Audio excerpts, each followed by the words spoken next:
Good morning, guys. Welcome to week 3 of our unit 2. I kind of get sad when I see week 3 come of this unit because I know it's almost over. And for me, this is one of my favorite units. This week we have another long story, kind of like Come Away with Peter and Wendy. It's how Dorothy saved the Scarecrow. So, I'm guessing, if you're guessing what I'm thinking, this must be from Wizard of Oz because we recognize Dorothy and the Scarecrow as two characters from the Wizard of Oz. And then we see underneath that word excerpt again, which means a part of the story, The Wizard of Oz. I like this title too. This title gives us a lot of insight into the plot of our story. Excuse me. It lets us know that we're going to have Scarecrow's going to have a problem. So we already have a little bit of knowledge of what we'll be looking for, and we know that Dorothy is going to save him. We just don't know what the problem is. Looking at the first page, on page 22, we are going to be reading today looking for those key details in order to create a summary. But the first page, we see something a little different. We again have this paragraph with the italics, and I don't know if you remember from last week, but we said last week that gives us a little bit of background into the story,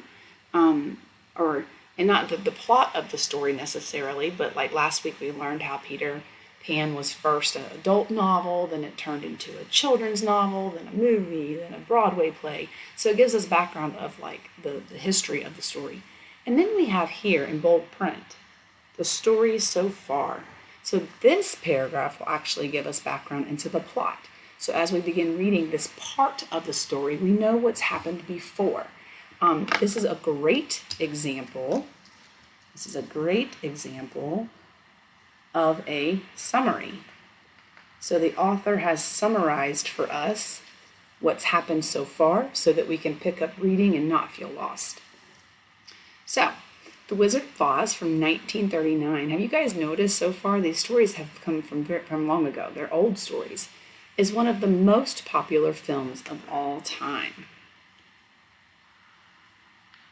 It is based on a series of popular children's novels, and I'm just going to highlight that because this was not originally an adult novel, written in the early 1900s. The excerpt here is from chapter 3 of the first book, entitled The Wonderful Wizard of Oz. So we'll be reading chapter 3 today. The story so far. Before I read, I don't really think we have to go through this, but because we like to do this with every story, based on what we see in the pictures, and what you know so far about The Wizard of Oz already, your background knowledge, what genre do you think this story is? I'm guessing it's probably fiction. And based on the things our characters do here,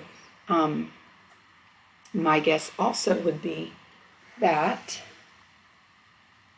it's probably a little bit of a fantasy story. I'm thinking it's a fantasy. And of course, this is going on my knowledge that I already have. This is not going on anything I've read so far, but it's because I know all of these characters talk.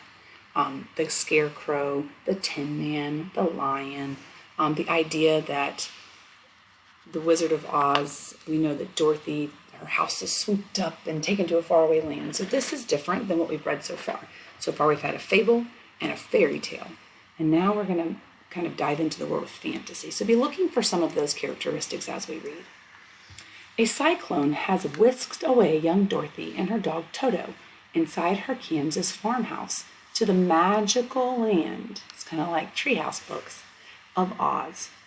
The house landed on the Wicked Witch of the East, killing her and thereby setting free the Munchkins. So we have the Wicked Witch died, the Munchkins were set free.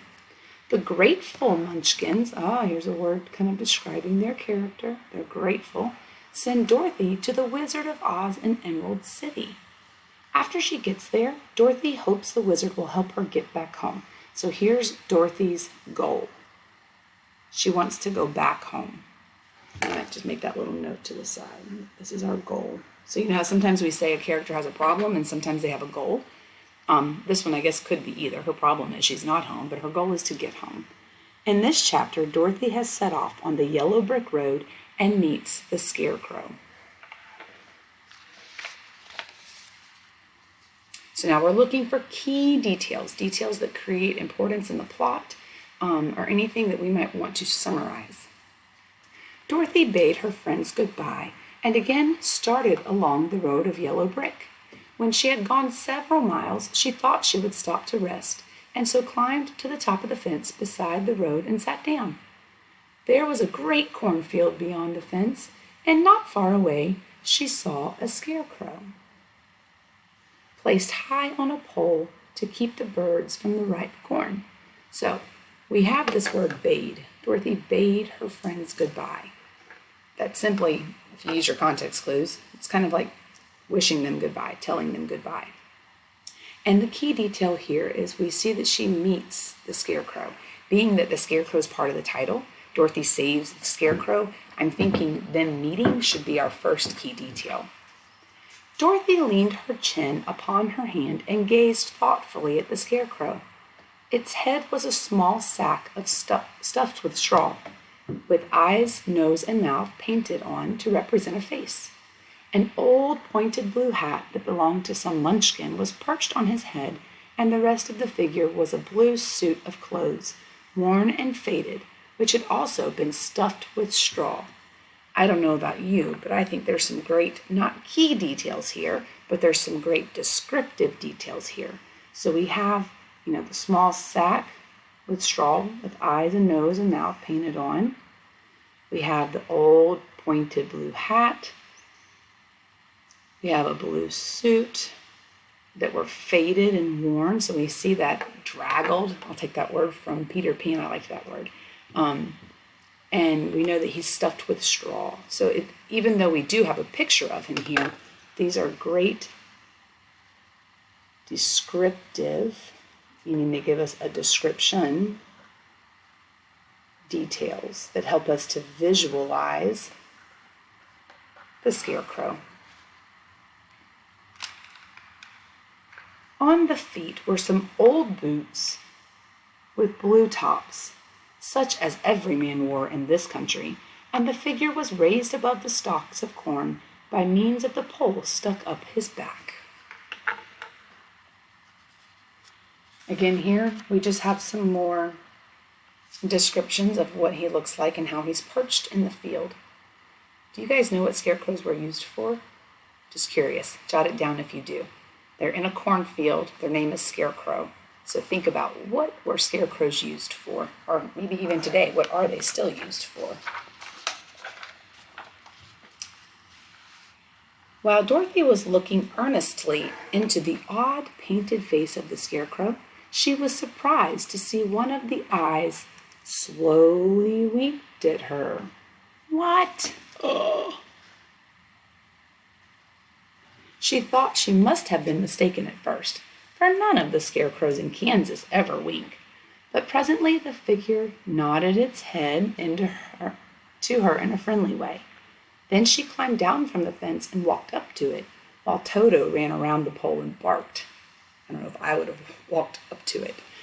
"Good day," said the Scarecrow. Okay, so here we have the Scarecrow nods its head, winks its eye, and speaks. So we have that first characteristic of, well, not the first one of the first characteristics of our fantasy, where we have this Scarecrow that's coming to life. "Did you speak?" asked the girl in wonder. "Certainly," answered the Scarecrow. "How do you do?" "I'm pretty well, thank you," replied Dorothy politely. "How do you do?" So, let's talk about the dialogue here between Dorothy and the Scarecrow. The first thing the Scarecrow says is, "Good day. How do you do?" Dorothy replied politely, "How do you do?" What do these things tell us about our characters? How the dialogue, what does that show us? They seem to be kind, yes. Polite. Yeah, so good. This is a big deal in the events of our story. So we have the Scarecrow. Dorothy sees the Scarecrow as our first key detail. And now here we have the detail that Dorothy and the Scarecrow begin to speak to each other. Not an ordinary Scarecrow, is it? I think I'm actually going to stop here for today, and we'll continue on page 25 later, tomorrow. But I want you to go back and I want you to think about what I asked you about the Scarecrow, because I think that will be something fun for us to have a little bit of conversation about. What do you think the purpose of a Scarecrow was, or is? They still use them today. So, key detail, Dorothy meets the Scarecrow. Her and the Scarecrow begin to have a conversation. So if we were going to summarize what we've read today, that's all we would mention. All these other great descriptive details and things like that are not key, but they are important for us to create a visual representation in our mind of the Scarecrow. So I'm excited to hear what you guys have to say about a Scarecrow when we come to either morning meeting or reading. See you guys in just a little bit.